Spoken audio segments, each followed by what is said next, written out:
Okay, here I am in the F-18 to do a basic cold and dark startup procedure on a carrier, which is in motion. One of the challenges you have to overcome is to allow the plane and the carrier to stay well synchronized to each other when the plane's on the carrier, but completely separate from each other when the plane's flying. So that's often kind of a technical challenge, especially for taxiing around on the carrier without slipping and sliding all over the place. So that's something to think about. I'll go through the basic startup procedure so that I can cover the MVP systems.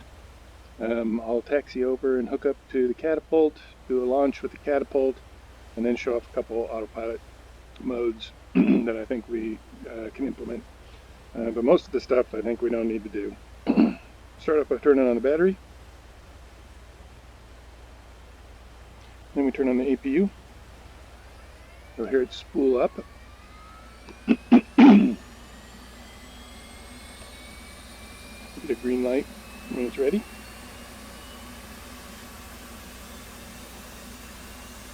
And then we can start an engine. And we'll start number 2. You can see right here on the EPIS, the RPM is spinning up. When that gets to 25, right there, you can bump the throttle out of idle. And now the engine will start. See the temp come up. And then when you hit slide off, you'll get fuel.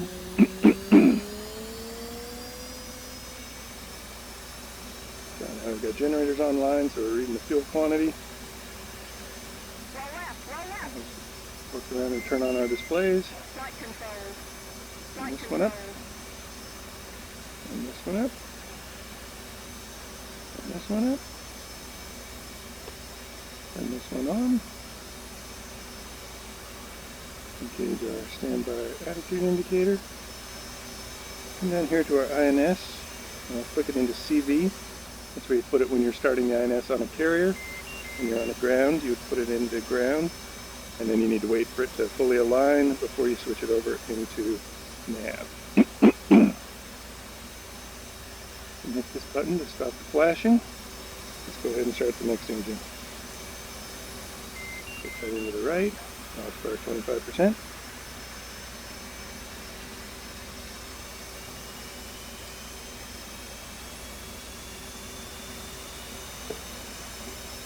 And level.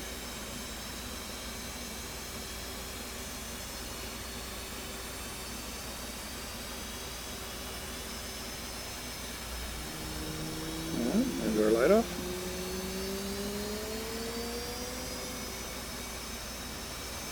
Close our canopy, make it a little quieter.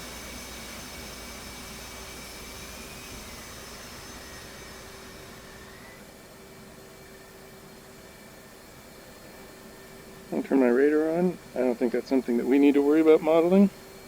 Turn my oxygen on. Also something I don't think we need to worry about modeling. I'm on the carrier, so my anti-skid will be off. If I was on the ground, on shore, I'd make my anti-skid on. So cycled flaps. Up, down, and leave them in half for takeoff. Okay, this map has come up. And you can see that we're pretty much aligned. So let's fold our wings down.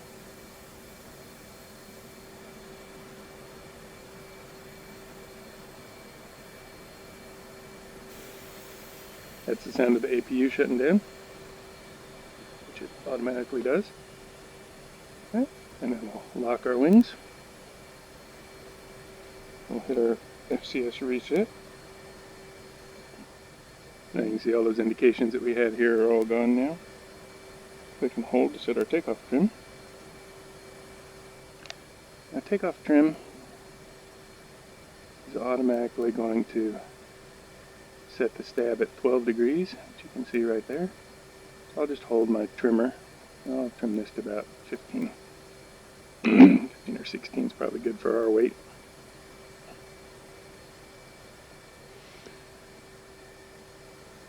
On the carrier here in DCS, I will need to remove the chocks. Chief, remove the wheel chocks. Copy. Wheel chocks are now removed. Okay. Put our INS in nav mode. Take off our parking brake. Taxi forward a bit and check the brakes. Okay, brakes are good. You'll see in the HUD we have this NWS, which means nose wheel steering. If I push the nose wheel steering high button, you get high. You really need nose wheel steering high to taxi around on the carrier. The Hornet can really crank that nose wheel around. So I'll put nose wheel high, I'll do full rudder, and add a little power. And you'll see this thing really turns. It's almost 90 degrees. Very cool. I'm going to head over here and line up on the shuttle.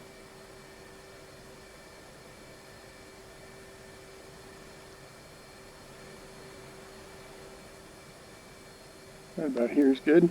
So I need to put the landing bar down. That's the bar that connects the nose wheel to the shuttle.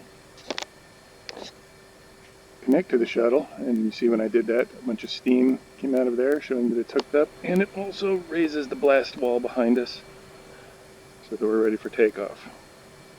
I'll arm my ejection seat, make sure my hook is up, flaps are half, stab's good. Okay, and then to take off, we'll just hit full afterburner, and then show launch.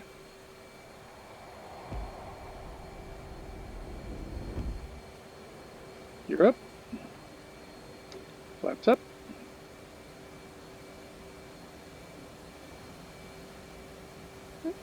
clear and turn, go back to middle power, and we're pretty much good.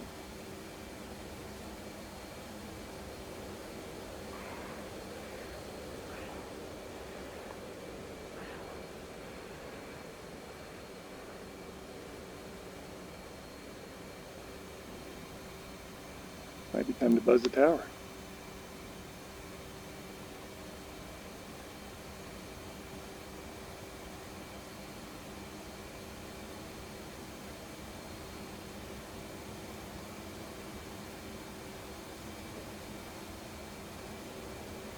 Okay, time for me to get court-martialed. Get roll rate.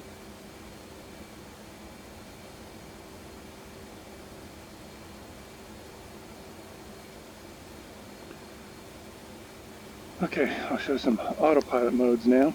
So, using this control here in front of us, and let's climb up.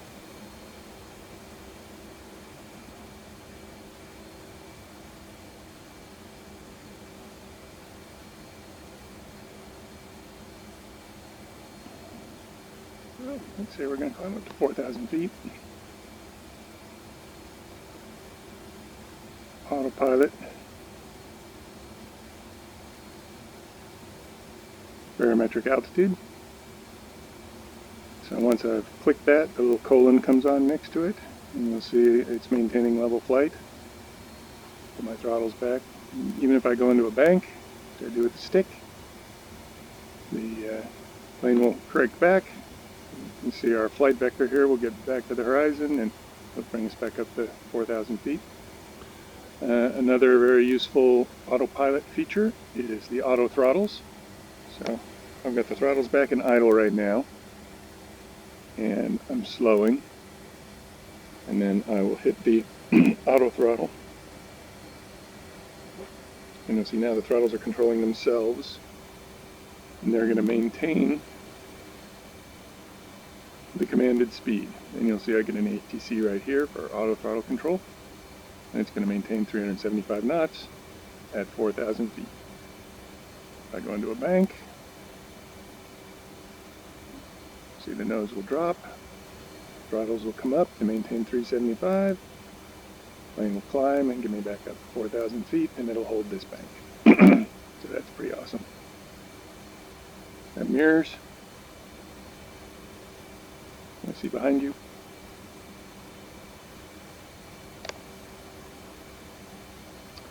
This little marker right here is the heading bug, which is controlled with this little control right there. So you can see when I click that to the left or to the right, it moves that heading marker.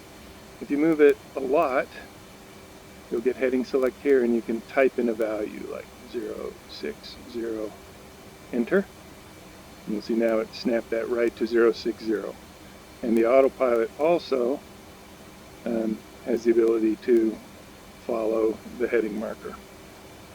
So, for example, if I was to level out here with the stick and then hit heading select, it will automatically turn the plane toward that heading marker. This controls the course marker, which is kind of like the OBS in the Garmin or something like that, to set a course into a nav aid for an ILS or to follow a TACAN radial or something like that. Also, to find an aircraft carrier out in the big wide ocean is kind of hard, so they have a TACAN radio on board. So it's probably some special code for us to be able to put a TACAN on there and have a TACAN that can move and still provide bearing and distance, even though it's on a moving platform. Okay, well, I will go ahead and turn off the autopilot and turn off the auto throttles. And fly back over towards the boat.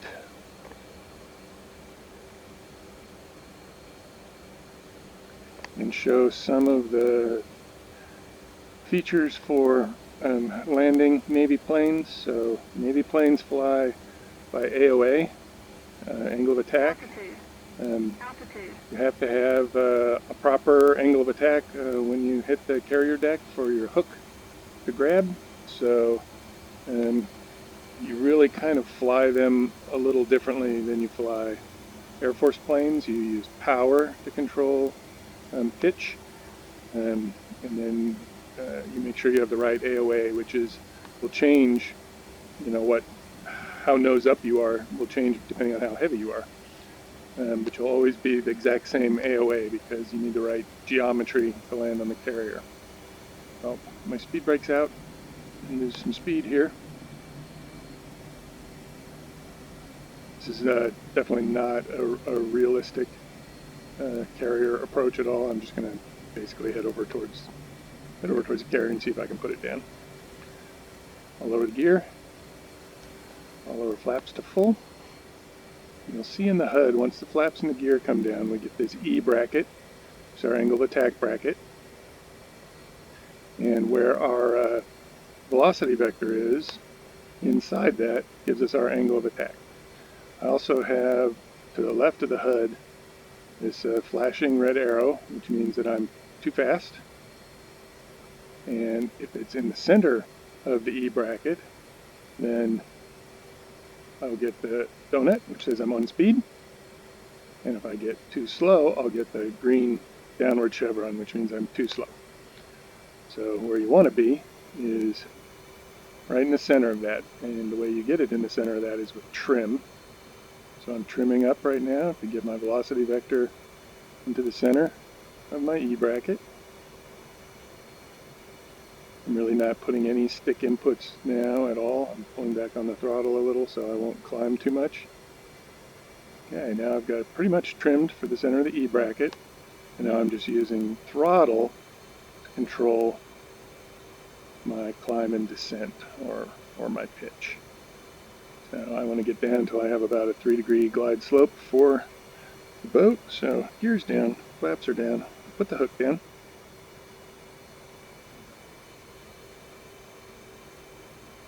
And we'll see how this goes. Definitely not the best at this.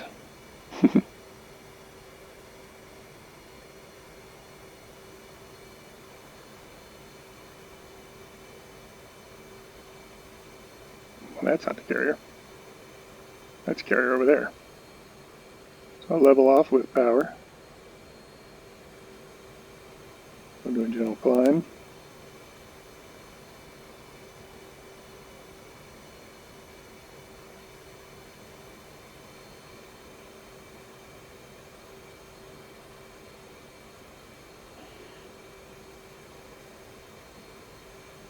So you see, even though I'm adding and removing power, which is changing whether I'm climbing or descending, it still is maintaining that same AOA because my trim is set correctly so that I will be on speed with the proper angle of attack.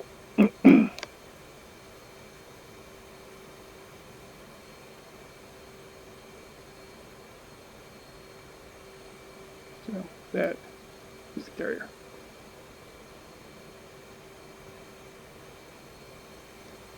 I'm using a VR zoom to zoom in like that. Help me see better.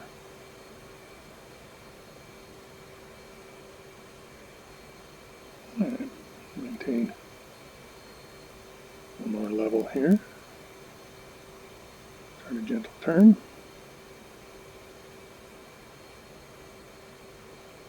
And I'm really trying to control my up and down with my throttle, because if I pull on the stick, you'll see I pull myself around in that E-bracket. Push on the stick, pull on the stick. So it's hard to control that I have the right angle of attack. So it's best not to push and pull on the stick, to use the power to control your climb or descent. Keep your AOA right on speed.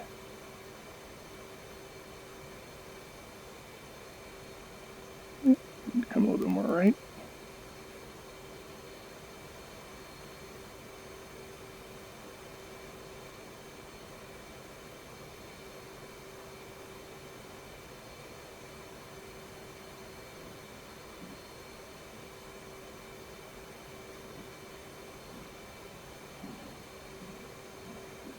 Looks like a pretty good approach angle.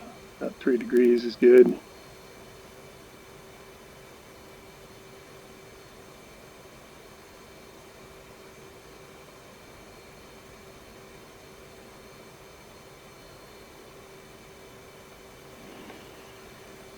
Look, gear flaps.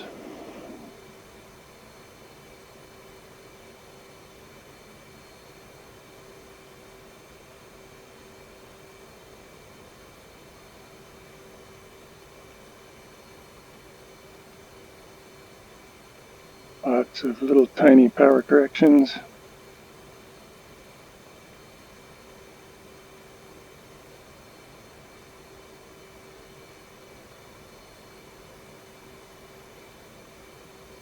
A little low, adds power. There we go.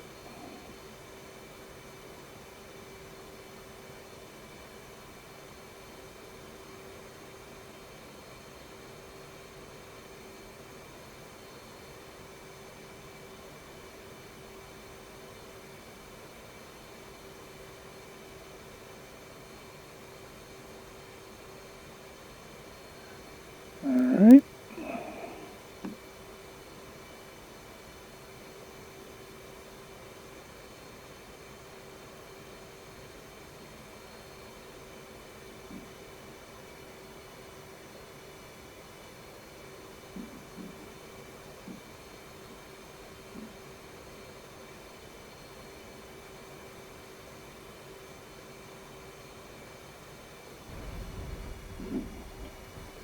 Alright. Caught the wire, get a little slack, raise the hook high on the nose wheel steering, and get out of the way. So hopefully that helps with a sort of a minimum set of features. The only other things I can think of that we might want to implement is here in this menu, there's a fuel menu. So we're already showing fuel for a lot of our other planes, so this probably isn't that tough to do. Most of this other stuff, radar, stores, that shows your weapons. We don't need any of that stuff. We're not doing a radar, I presume.